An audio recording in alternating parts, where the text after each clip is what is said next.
It's 3.2 million years ago, and you are 11 feet up in a tree. The sun went down an hour ago. Somewhere below, in the tall grass, something is moving. In the dark, that's the entire problem. You can't see it, can't fight it, can't even confirm it's real. So you do the only thing that has ever worked. Climb higher, wedge yourself into the fork of two branches, and go to sleep. She has a name now, even though she never did. Scientists call her Lucy, Australopithecus afarensis, upright enough to walk the savannah by day, ape enough to know exactly what the ground turns into after dark. Every night of her life, this branch is where sleep happens, above the tree line, above the risk. There's exactly one problem with sleeping in a tree. Mussels don't know it's a tree. Now, fast forward. Same species, 3.2 million years later.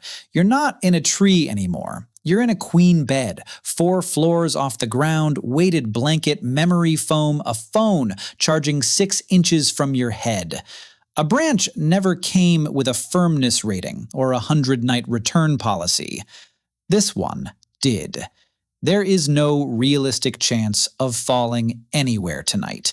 And right as you start to drift off, that warm, sinking feeling, your whole body convulses. One violent jolt, heart pounding, wide awake again for no reason at all. The assumption is that you dreamed you were falling, and that's what woke you up. Almost everyone tells the story that way. It's also backwards. Here's the actual order of events, and it matters. The jerk comes first. The falling sensation, sometimes the dream attached to it, comes after, invented by a brain scrambling to explain a jolt it felt but never ordered. People don't twitch because they dreamed of falling. They dream of falling because they twitched. Read that again. So if the causality is backwards, what's actually firing off a full-body alarm in a bed that was never in any danger? It's not one thing. It's never just one thing. Start with what's happening inside the skull. As the body drifts into sleep, a structure in the brainstem called the reticular activating system, the network that keeps a person alert and online, begins powering down. It isn't a smooth dimmer switch. It's closer to a building cutting power floor by floor, occasionally out of order. So why would the alarm default to falling of all things? Some researchers think the vestibular system, the balance sensor tucked in the inner ear, picks up that sudden drop in muscle tone and for a fraction of a second reads it as an actual fall in progress, not a metaphor, a physical going down signal. The brain does the one thing it's built to do with that signal. It fires the muscles all at once. This isn't guesswork dressed up as science. In 2013, sleep neurologist Sudhanshu Chakravarty and his team, publishing in the Journal of Clinical Neurophysiology, wired 10 volunteers with electrodes across their entire bodies and recorded the jerks as they happened, muscle by muscle, in real time. What they found: a hypnic jerk isn't even one thing. It's at least 4 distinct patterns of muscle activation, some symmetrical, some one-sided, some racing down the body in a wave. How many different ways can a nervous system panic about falling? At least 4, it turns out. Different circuits, misfiring in different orders, producing the same jolt every time. It's also worth being precise about what this isn't. A hypnic jerk is not the same thing as sleep paralysis, the temporary inability to move that some people experience on waking, caused by REM muscle atonia lingering past its shift. That's a different circuit, running at a different point in the night, active during dreaming sleep. A hypnic jerk sits at the opposite end of the process entirely, the very first minute of sleep, not the last. And this happens to almost everyone. Sleep researchers estimate that somewhere between 60 and 70% of people experience a hypnic jerk at some point in their lives, and roughly 1 in 10 people get them essentially every night. So the next time it happens, the honest question isn't what's wrong with me, it's Was it really just me? It never was. Here's something that doesn't get talked about enough. Why falling specifically? Not choking, not burning, falling. A psychologist named Frederick Coolidge at the University of Colorado has an answer, and it circles straight back to the treetops. His argument? The hypnic jerk is a leftover reflex from exactly the kind of night Lucy was having, a built-in check against relaxing too far on a branch. Muscle tone drops, the ancient alarm reads it as slipping, the body snaps back and readjusts before an actual fall happens. For a tree-sleeping primate, that reflex isn't a glitch. It's the difference between waking up and not waking up. And Lucy makes an unusually brutal case for why that reflex was worth keeping. In 2016, a team led by paleoanthropologist John Kappelman ran CT scans of her actual skeleton and found fractures in the arm, the shoulder, the pelvis, the ankle, consistent with a fall from more than 40 feet, hitting the ground at highway speed. Their conclusion? Lucy, quite possibly, died falling out of a tree. The species this reflex may have evolved to protect didn't always win. 3 million years later, the alarm is still running anyway. There's also a simpler layer stacked on top of all this. Modern habits turn the volume up.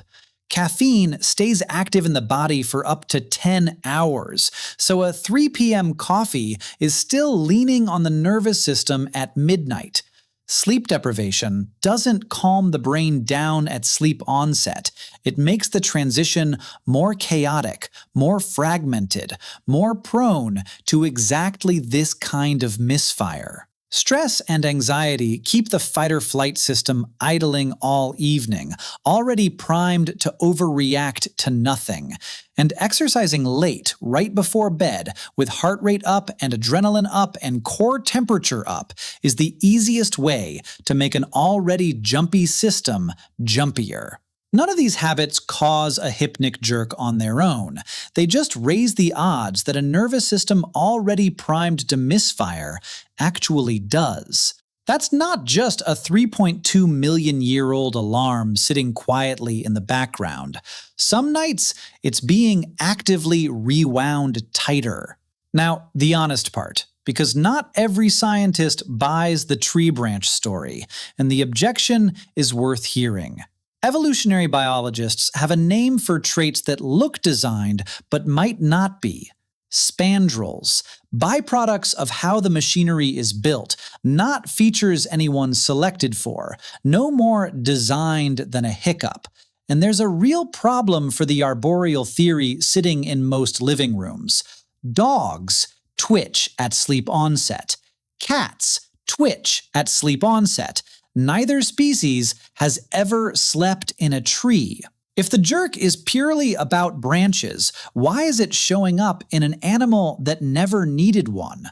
Even the Lucy story isn't clean. Some paleoanthropologists argue those fractures happened after she died and fossilized, not in the seconds before she hit the ground.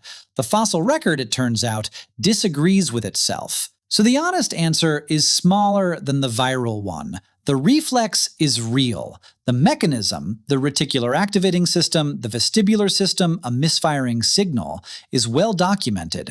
The tree branch explanation for why it exists at all is a compelling hypothesis with a named researcher behind it, not a settled fact with a plaque on it. There's one last layer worth saving for the end, because it changes how this actually feels. A hypnic jerk isn't just a contraction, it's a correction. On a branch, that full-body jolt didn't only wake a sleeper up, it repositioned her, pulled her limbs back in, reset her grip. It wasn't panic for its own sake, it was the oldest emergency procedure the body has. Detect the fall, react instantly, fix the position, go back to sleep. Tonight, in your bed, there's no branch to reset a grip on, but the procedure runs anyway. Full alert, full jolt, full readjustment for a fall that was never going to happen. Emergency systems misfire like this all the time, long after the original threat is gone. Smoke detectors do it with steam. Immune systems do it with pollen. Bodies do it with branches that stopped being relevant 3 million years ago. That's you. Tonight, most likely, lying in a bed that has never once given you a reason to fall out of it, and somewhere in your brainstem, a 3.2 million-year-old lifeguard is still on duty, still scanning for a branch that hasn't existed for your entire life. So here's the actual question worth sitting with. The next time it happens, that jolt out of nowhere, are you going to feel embarrassed about it? Or are you finally going to recognize what it actually is? You are not malfunctioning. You are not broken. You are running a rescue procedure that used to save your life in a bed that was never going to let you fall. If you want more of these, the ordinary things a body does that turn out to have a 3 million-year-old reason behind them, that's what this channel is for. Subscribe, and I'll see you in the next one.